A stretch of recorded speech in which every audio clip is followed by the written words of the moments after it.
네, 오늘 말씀 같이 읽고 우리 1터 임한 하나님 나라 7번째 시간 갖도록 하겠습니다. 먼저 오늘 본문 말씀은요.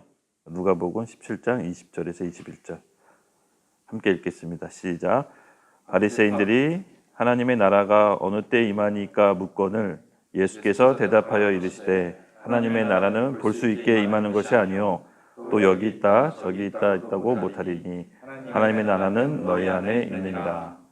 아멘. 잘 아시는 말씀이죠. 네. 이 유대인이 생각하는 하나님 나라와 예수님께서 말씀하신 하나님 나라가 충돌이 벌어집니다. 대충돌. 네. 지금 바리새파 유대인들을 대표하는 종교 지도자들이죠. 네. 하나님 나라에 대해서 묻는데 질문이 하나님 나라가 어느 때 임하니까라고 묻는데 예수님께서 하나님 나라 그렇게 임하는 게 아니다. 하나님 나라는 너희 안에 인간의 마음속에부터 임하기 시작한다. 예, 이렇게 얘기합니다. 도대체 이게 무슨 말일까요? 예. 유대인들이 생각하는 하나님 나라는 급진적이고 그리고 단번에 임박한 하나님 나라. 그러니까 대격변을 얘기하는 겁니다. 그러니까 이사야서 선지자나 요엘 선지자나 그들의 조상들이 하나님 나라를 얘기했을 때 두렵고 떨리는 날, 여호와의 날. 그래서 단 한 번의 격변을 통해 일어난 사건으로 얘기합니다. 그런데 예수님께서 하신 하나님 나라는 그런 개념이 아닌 겁니다, 지금. 그도 그런 것이 우리 침례 요한 있죠. 침례 요한이 회개하라, 천국이 가까이 왔다라고 이제 선포합니다. 그때 예수님께서 이제 메시아로 이 땅의 그리스도라고 침례 요한이 이제 지목합니다. 자신은 예수님의 신방글조차 풀을 자격도 없다라고 예수님께서 다시 오실 메시아라는 것을 공식적으로 이제 선포하죠. 그러니까 침례 요한이 등장했던 시기는 아다시피 말라기 이후 400년 동안 선지자가 나오지 않았던 때라 400년 이후로 나왔던 선지자라 유대인들 굉장히 기대를 한 몸에 받고 나온 거죠. 드디어 하나님의 메시지가 선지자를 통해서 이스라엘 백성에게 전해진다라는 기대가 있어서 그가 했던 메시지가 뭐였냐면은 하나님 나라 천국이 임했다 가까이 왔다라고 선포한 겁니다. 유대인들에게 하나님 나라는요 당시 그 유대인들의 세계관에서는 자기를 정복하고 있던 로마가 무너지고 이제 드디어 이스라엘의 전성기 다윗 왕 통일 왕국 때의 전성기 주변 나라가 이스라엘에게 조공을 바치는 그런 하나님 나라로 생각했습니다. 그래서 그들이 생각하는 하나님 나라는 이스라엘이 다시 회복되는 유대 왕국의 최고 전성기를 생각했어요. 근데 침례 요한도 그렇게 생각을 했습니다. 그래서 예수님이 오셨다, 메시아가 왔다라는 것은 이스라엘이 다시 회복되고 로마의 압제로부터 완전히 회복된 막강한 나라를 꿈꿨죠. 실질적인 정치 권력의 지도자로 생각을 했던 겁니다. 그런데 희한하게 예수님이 오셨는데 본인들이 생각하는 그 정치 지도자로서 로마의 압제로부터 해방시켜주는 그런 힘을 행사하는 게 아니라 전혀 생각지 못한 방향으로 하나님 나라를 선포합니다. 누가복음 11장 20절에 이렇게 얘기합니다. 그러나 내가 만일 하나님의 손을 힘입어 귀신을 쫓아낸다면 하나님의 나라가 이미 너희에게 임하느니라. 참 알다가도 모르는 얘기를 예수님께서 계속하십니다. 하나님 나라가 임하면 우리의 압제하고 있는 로마를 무너뜨리고 정말 이스라엘 왕국의 전성기를 회복시키는 것을 생각했는데 예수님이 오셨는데 막 귀신을 내쫓고 병자를 고치고 근데 이게 하나님 나라가 시작됐다라고 합니다. 전혀 유대인한테는 상상할 수 없는 또 본인들에게는 계획한 바 없는 또 이렇게 돼서도 안 되는 유대인이 생각하는 하나님 나라와 예수님이 말한 하나님 나라가 대충돌이 벌어집니다. 그래서 침례 요한도 헷갈려 합니다. 그래서 제자들한테 시켜서 그가 다시 오실 메시아가 맞는지 확인해 보라고 합니다. 침례 요한도 헷갈렸던 거예요. 분명히 메시아가 오면 이스라엘을 회복시켜야 되는데 전혀 회복에는 관심 없고 영적인 얘기만 예수님께서 계속 행하시고 죽은 자 살리고 귀신 내쫓고 하니까 이게 침례 요한조차도 당시로서는 그의 세계관에서도 너무 헷갈린 거예요. 왜냐하면 우리 조상들이 가르쳤던 크고 두려운 날, 여호와의 날처럼 한 번의 격변의 대사건으로 세상이 뒤집어질 거라고 생각을 했지만 예수님께서는 전혀 그런 방향으로 이끄시지 않았습니다. 이게 세계관의 충돌인 거죠. 근데 이 가운데 예수님께서는 하나님 나라가 뭔지를 계속해서 말씀해 주십니다. 그래서 이 마태복음에 보면 이제 천국의 비유라고 나오죠. 천국은 이러하다. 천국은 마치 하면서 예수님께서 이 하나님 나라에 대해서 이제 설명을 합니다. 그러면서 오늘 함께 좀 나눌 우리가 비유는 여러분들 잘 아시다시피 마태복음 13장에 나오는 이 씨 뿌리는 자 비유 아시죠? 씨 뿌리는 자 비유, 또 가라지 비유, 또 누룩 비유 뭐 이런 것들이 있습니다. 그래서 이 비유를 통해서 당시 예수님께서는 하나님 나라가 어떻게 임하는지 또 어떻게 이 땅 가운데 오는지에 대해서 설명을 해주고 있는 거예요. 그러니까 너희가 생각하는 것처럼 하나님 나라가 급진적으로 대격변을 통해서 갑자기 하루아침에 모든 게 뒤집어지는 게 아니라 그건 궁극적으로 마지막 때 그렇게 이루어지지만 하나님 나라는 먼저는 우리 안에서부터 시작되고 점진적으로 공동체에 임하게 되고 그 다음에 크게 확장되는 하나님 나라는 아주 작지만 영적인 것부터 시작해서 점진적으로 이 땅 가운데 임하게 되는 긴 관점의 하나님 나라를 이제 비유를 통해서 유대인들에게 설명을 하는 겁니다. 왜냐하면 당시 유대인들에게 이런 관점이 없었거든요. 한 방에 끝나는 하나님 나라, 이 정권이 막 바뀌듯이 뭔가 한 번에 급격하게 변하는 하나님 나라를 생각했던 겁니다. 그래서 여러분 잘 아시다시피 예수님께서 이제 겨자씨 비유를 하시죠. 그래서 마태복음 13장에 보면요, 이 여러 가지 비유에 대한 그 설명, 씨 뿌리는 자의 비유에 대한 설명을 합니다. 한번 읽어보겠습니다. 마태복음 13장 10절에서 17절까지 시작. 제자들이 예수께 나와 이르되 어찌하여 그들에게 비유로 말씀하시니까 대답하여 이르되 천국의 비밀을 아는 것은 너에게 허락되었으나 그들에게는 아니 되었나니 무릇 있는 자는 받아 넉넉하게 되되 없는 자는 그 있는 것도 빼앗기리라. 그러므로 내가 그들에게 비유로 말하는 것은 그들이 보아도 보지 못하며 들어도 듣지 못하며 깨닫지 못함이니라. 이사야의 예언이 그들에게 이루어졌으니 이르렀을 때 너희가 듣기는 들어도 깨닫지 못할 것이요 보기는 보아도 알지 못하리라. 이 백성들이 마음이 완악해져서 그 귀를 듣기에 둔하고 눈을 감았으니 이는 눈으로 보고 귀로 듣고 마음으로 깨달아 돌이켜 내게 고침을 받을까 두려움이니라 하였느니라. 그러나 너희는 눈을 보고 너희 귀를 들음으로 복이 있도다. 내가 진실로 너에게 이르노니 많은 선지자와 의인이 너희가 보는 것들을 보고자 하여도 보지 못하였고 너희가 듣는 것들을 듣고자 해도 듣지 못하니라. 그러면서 이제 씨 뿌린 자 비유를 해석합니다. 제가 계속 읽겠습니다. 따라 읽지 않으셔도 돼요.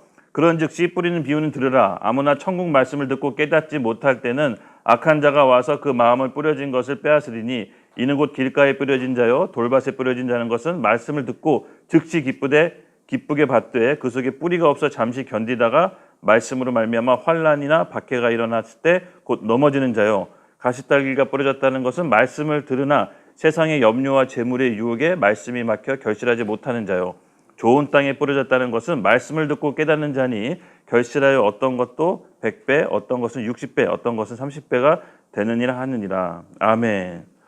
즉 비유를 통해서 하나님 말씀은 마치 이 씨 뿌리는 자와 같이 우리 마음속에 말씀이 씨로 심겨지듯 심겨지는데 다 하나님의 말씀을 받아들이는 건 아니다. 이 돌짝밭, 길가, 가시덤불처럼 받아들이지 못한 사람도 있고 옥토처럼 받아들이는 사람도 있다. 그런즉 하나님의 말씀은 한꺼번에 격변적으로 일어나는 것이 아니라 말씀을 통해서 우리 마음 가운데 들어온다. 이게 하나님 말씀의 하나님 나라 천국의 시작이다라고 겨자씨를 비유를 말합니다. 두 번째 비유, 가라지 비유가 있습니다. 예수께서 그들 앞에 또 이유를 들어 이르시되 천국은 좋은 씨를 제 밭에 뿌린 자 사람 같으니 사람들이 잘 때 그 원수가 와서 곡식 가운데 가라지를 덧붙이고 갔더니 싹이 나고 결실할 때 가라지도 보이거늘 집주인이 종들이 와서 말하되 주여 밭에 좋은 씨를 뿌리지 아니하였나이까 그런데 가라지가 어디서 생겼나이까 주인이 이르되 원수가 그렇게 하였구나 종들이 말하되 그러면 우리가 가서 이것을 뽑기를 원하시나이까 주인이 이르되 가만두어라 가라지를 뽑다가 곡식까지 뽑을까 염려하노라 둘 다 추수 때 함께 자라게 두라 추수 때 내가 추수꾼들에게 말하기를 가라지는 먼저 거두어 불사르게 단으로 묶고 곡식은 모아 내 곡관에 넣으리라. 하나님 나라에 대한 비유를 말씀하시는데 이 가라지와 곡식이 있다고 합니다. 근데 이 곡식 사이에 이제 가라지가 자라나서 보기가 안 좋아서 주인한테 이 가라지 뽑을까요? 했더니 주인이 한 말이 놔둬라. 곡식까지 다칠까 염려된다. 지금은 놔둬라라고 합니다. 근데 천국에 비유할 때 이렇게 말합니다. 그게 뭐냐면 천국은 갑자기 극변적으로 와서 모든 걸 뒤바뀌는 게 아니라 이 현실 가운데 우리가 사는 이 가운데 이미 하나님의 말씀이 복음으로 우리 가운데 들어왔고 그 복음이 우리 내면화가 돼서 사람 마음에 받아들여지는데 일시적으로 이 땅에 사는 세상은 악인과 사기니 선인이 함께 공존한다는 겁니다. 예. 우리가 생각하는 것처럼 하나님의 나라가 딱 임했다고 해서 악인을 다 뿌리 뽑고 선인만 사는 게 아니라 지금은 일시적으로 함께 공존하는 시기다라고 가르치는 겁니다. 그래서 뽑지 말고 놔둬라. 마지막 날 아버지가 심판하실 때 낯을 들어 추수할 때까지는 놔둬야 된다. 이게 지금 현재 상황을 얘기하는 겁니다.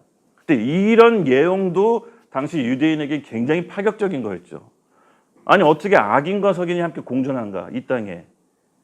이게 받아들일 수가 없던 내용이었습니다. 그런데 예수님께서는 그게 아니다. 점진적으로 임하는 거다. 세 번째 우리 세 번째 비유가 뭐죠? 가라지 비유 끝났고요. 겨자씨 비유가 있습니다. 제가 얘기했습니다. 또 비유를 들어 이르되 천국은 마치 사람이 밭에 자기가 심은 겨자씨 하나가 같으니 이는 모든 씨보다 작은 것이로되 자란 후에 풀보다 커서 나무가 되어 공중의 새가 들어와서 그 가지에 깃드느니라. 또 이 비유로 말씀하실 때 천국은 마치 여자가 가루 서말 속에 넣어 전부 부풀리게 한 누룩과 같으니라. 아멘, 아멘. 이 천국이 또 비유할 때 겨자씨와 누룩 비유를 합니다.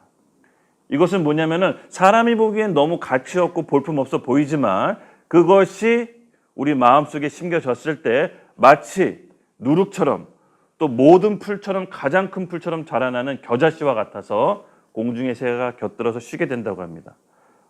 예수님께서 말씀하신 하나님 나라는 아주 볼품 없이 아주 작은 곳에서부터 시작돼서 점점 커져서 이 세상에 영향을 주는 하나님 나라를 꿈꾼 겁니다. 그래서 이 씨 뿌리는 비유 세 가지 모두 유대인이 생각하는 하나님 나라는 아니었어요. 그래서 하나님 나라는 여러분 예수님께서 그 베들레헴 말 구유에서 태어나셔서 아무도 메시아라고 받아들이지 않는 가장 천박한 곳에서 태어나셔서 점점 우리 땅에 임하셔서 복음을 전해서 우리가 그 복음을 받아들이고 복음을 받은 우리가 각자 가정, 교회 일터에서 그 하나님 나라를 확장해가는 그런 과정 가운데 있다라는 긴 개념의 하나님 나라를 설명하는 겁니다. 그래서 이 하나님 나라는 마치 겨자씨와 같이 세상에 어떤 씨보다는 가치 없고 볼품없어 보이지만 그 하나의 미랄이 땅에 떨어져 죽음으로써 싹이 나면 그 세상 어떤 풀보다 큰 풀로 자라나듯이 하나님 나라는 마치 이와 같다라고 설명을 하는 겁니다. 우리 삼성 반도체 파업이죠. 파업. 예. 그래서 어저께 저도 뉴스 봤는데 극적인 타결로 일단은 큰 분열을 막은 것 같습니다. 참 감사하죠. 삼성이 이제 더 이상 개인 가문의 기업이 아니라 어떻게 보면 국가적인 기업을 넘어서 이제 전 세계인의 기업이 돼서 이게 흔들리면 전 세계가 흔들립니다. 근데 또 마침 우리 상철 목사님도 얘기 들었지만 그것을 위해 또 기도하는 우리 BMW 그룹이 있어서 제가 뭐 여러분 기분 좋으라고 한 것이 아니라 하나님 나라는 볼품없고 남들이 보기엔 아주 작은 씨처럼 보이지만 거기서부터 시작한다고 합니다. 여기서의 기도가 이 삼성전자의 수뇌부의 결정에 중대한 결정을 미칠 수 있다고 저는 믿습니다. 왜냐하면 하늘나라의 원리는요 이와 같이 작은 자들 하나님 안에 믿는 자들을 통해서 결정됩니다. 나중에 교회에 대한 역할과 기능에 대해서도 한번 설명할 텐데 여러분 이 눈에 보이는 이 세상은요 보이지 않는 세상에 영향을 줘야 됩니다. 그렇죠? 근데 그 영향을 주는 권세를 어디서 받았냐? 교회가 받은 겁니다. 네. 그래서 이 교회가 유일하게 하나님의 통치 기구로서의 이 땅에 하나님의 뜻과 생각을 반영하는 통치 기구의 역할도 있습니다. 교회는 영혼 구원과 선교를 해야 되는 본질적인 사명도 있지만 하나님의 통치 기구로서의 역할이 있습니다. 그래서 하나님의 뜻과 생각을 이 땅 가운데 반영하는 유일한 곳이 어디다? 교회입니다. 교회가 뭡니까 여러분? 예수를 구주를 믿는 우리 개인이 교회고 이렇게 모인 여러분이 교회입니다. 교회는 건물이 아닌 것입니다. 근데 이 교회를 통해서 하나님께서 하나님 나라를 점진적으로 확장해 가십니다. 그래서 우리 교회에게 천국 열쇠를 줘서 땅에서 묶으면 하늘에서 묶이고 땅에서 풀리면 하늘에서 풀리는 놀라운 통치권, 우리의 통치권이 뭐다? 기도입니다. 기도. 파업이나 무력으로 이 세상을 전복하려고 뒤집는 것이 아니라 하나님께서 우리에게 주신 권세, 기도, 믿는 자의 기도를 통해서 하늘의 임팩트를 줘서 땅을 변화시킬 수 있는 놀라운 능력이 교회에게 있다. 근데 그 교회가 뭐다? 바로 하나님 나라가 임한 우리들입니다. 그래서 우리의 기도는 그냥 일반적인 기도가 아닙니다. 그래서 이 사실을 정확히 안다면 우리는 모여서 끊임없이 기도해야 되고 상황에 대해서 낙담하거나 비관적으로 보는 것이 아니라 우리의 기도가 믿음으로 역사해 하늘의 임팩트를 준다는 것을 실제로 믿고 기도하는 겁니다. 저는 이렇게 된 상황 변화도 감히 좀 섣부르지만 이 BMW의 기도가 있었기 때문에 극적인 타결이 이루어지지 않았나. 아멘. 그런 상상을 해봅니다. 아멘. 큰 상급을 삼성전자가 안다면 이 큰 상급을 여기다 줘야 될 텐데, 그렇죠? 하나님 나라는 원래 이렇습니다. 우리가 생각하는 것처럼 어떤 큰 명성이 있거나 정치 지도자거나 뭔가가 해줄 것 같은 사람이 해주는 게 아니라 이렇게 작게 보잘것없는 겨자씨 보이는 사람들로부터 시작되는 겁니다.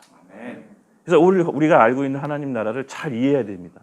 마치 유대인은 뭔가가 정치적인 메시아가 등장해서 모든 걸 뒤엎어서 자신들이 생각하는 이스라엘의 왕국을 해줄 것으로 믿었지만 예수님께서는 그게 아니라고 했습니다. 씨 뿌리는 자 비유를 통해서 아주 작게 볼품없지만 그들로 인해서 하나님 나라는 점진적으로 시작될 거다.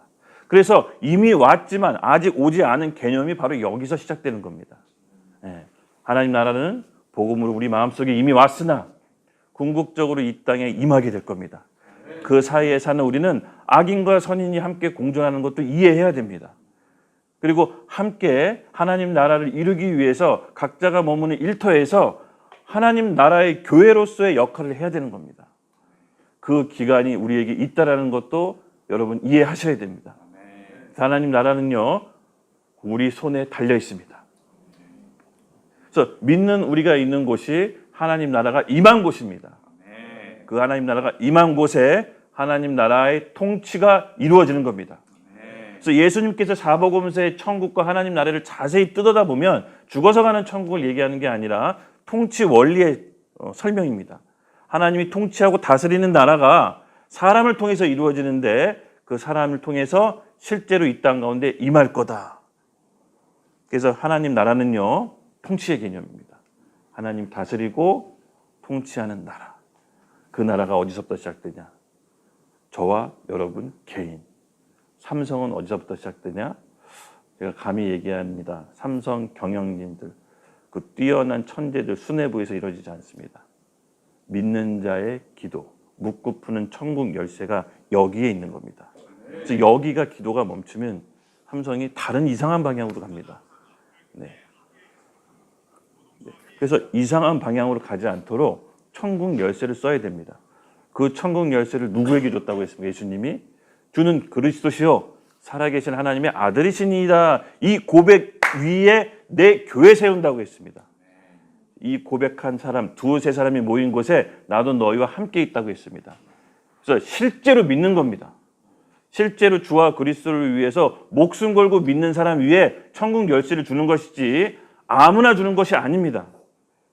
그래서 믿을 때 실제로 역사한다라고 믿고 우리가 기도해야 되는 줄로 믿습니다. 네, 오늘 이렇게 하나님 나라, 일터에 임한 나라 7번째 시간, 하나님 나라는 말씀을 정리하자면 점진적으로 오되 우리 안에서부터 시작되고 마치 겨자씨와 볼품없지만 그것이 점점 커져서 많은 새들을 품을 수 있는 큰 풀과 같은 아주 작은 씨로 온다.